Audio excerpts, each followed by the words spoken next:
Mendengar nama Gunung Kawi, sebagian dari kita pastinya langsung teringat akan suatu tempat di Malang, Jawa Timur yang memiliki panorama luar biasa dan juga dianggap sebagai salah satu gunung yang menyimpan segudang cerita dan misteri yang luar biasa. Nah, kali ini sobat, kita akan membahas fakta dan misteri yang ada di Gunung Kawi.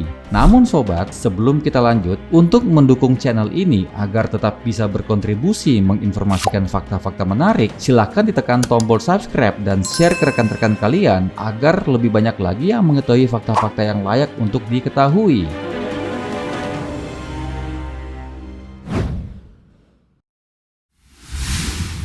Gunung Kawi sebagai tempat pesugihan.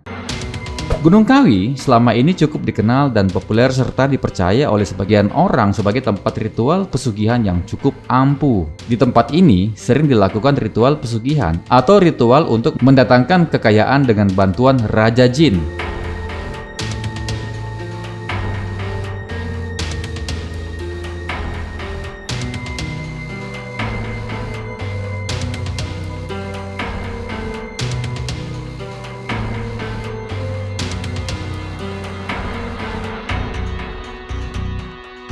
Cerita tentang ritual pesugihan di Gunung Kawi telah mengundang rasa penasaran masyarakat dari seluruh Indonesia. Konon katanya ritual ini bisa mengeluarkan orang dari kesulitan ekonomi dan belenggu kemiskinan.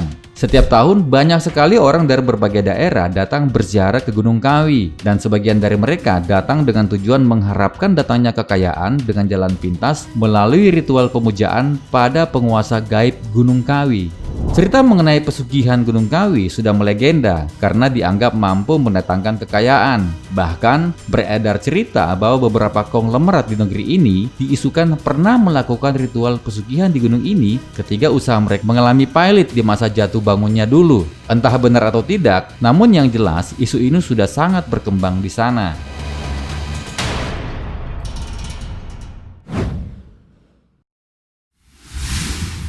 Ritual pesugihan Gunung Kawi. Lantas bagaimana ritual pesugihan yang dilakukan di Gunung Kawi? Pada dasarnya, ritual pesugihan hanya dilakukan dengan cara yang sangat sederhana. Pelaku pesugihan diwajibkan untuk melakukan ritual tapa brata selama 3 hari di bawah sebuah pohon keramat bernama pohon Dewan Daru. Namun, sebelum melakukan ritual tapa brata, peziarah diwajibkan melakukan prosesi mandi suci yang dipimpin langsung oleh Sang Kuncen. Pada saat melakukan mandi wajib, peziarah ini melakukan kontak atau semacam perjanjian dengan penguasa gaib Gunung Kawi. Mereka harus bersedia memberikan tumbal nyawa pada sang penguasa setiap tahun untuk melanggengkan kekayaannya. Setelah melaksanakan mandi wajib, para peziarah baru diperbolehkan bergabung dengan para peziarah lain untuk melakukan tapa brata. Proses tapa brata dilakukan dengan cara duduk bersila di atas lembar daun pisang. Tidak boleh makan, minum, dan tidur. Mereka pun tidak boleh buang air besar dan buang air kecil kecuali mengeluarkannya di atas daun pisang yang didudukinya. Prosesi tapa brata dihentikan apabila mereka telah dihampiri selembar daun dari pohon Dewan Daru yang gugur dengan sendirinya. Daun itu harus jatuh tepat di tubuh. Gugurnya daun Dewan Daru menandakan bahwa keinginan Anda untuk menjadi kaya melalui jalur pesugihan Gunung Kawi telah disetujui oleh penguasa gaib penunggu pohon Dewan Daru itu. Namun, jika selama 3 hari melakukan tapa brata, pemilik tidak kejatuhan daun Dewan Daru, hal ini berarti keinginan Anda untuk menjadi kaya melalui pesugihan itu tidak diizinkan oleh sang penguasa gaib Gunung Kawi. Anda akan pulang dengan tangan hampa dan tidak mendapatkan keberkahan dari tapa brata yang Anda lakukan. Orang-orang yang gagal mendapatkan daun Dewan Daru biasanya adalah orang-orang yang memiliki niat buruk dan sebetulnya tidak terlalu butuh karena secara ekonomi sudah berkecukupan. Sedangkan orang yang berhasil memperoleh daun Dewan Daru adalah mereka yang benar-benar sudah dalam posisi sulit, terlilit hutang, dan melalui kesulitan dalam bidang ekonomi. Setelah menjalani ritual pesugihan Gunung Kawi dan mendapatkan selembar Dewan Daru, petapa harus pulang dan menyimpan Dewan Daru yang didapatkannya itu ke dalam bantal tempat tidurnya. Selain itu, ia juga harus membuka usaha dagang.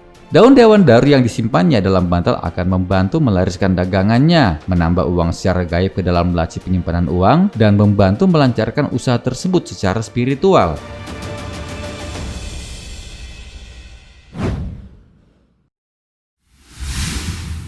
Tumbal pesugihan Gunung Kawi.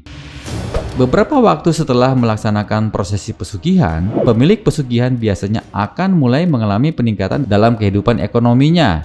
Ketika itu, ia harus menyerahkan tumbal seorang manusia yang masih memiliki hubungan darah. Ia harus menunjukkan dan merelakan kepergian saudaranya itu untuk dijadikan pesuruh di kerajaan gaib Gunung Kawi. Setiap tahun, tumbal harus diberikan melalui ritual tertentu. Salah satunya, tradisi itu adalah pada satu suro. Seorang yang ditunjuk menjadi tumbal biasanya akan mati secara mendadak tanpa diduga-duga. Selain itu, setiap kali memberikan tumbal, kekayaan pemilik pesugihan biasanya akan melonjak secara drastis.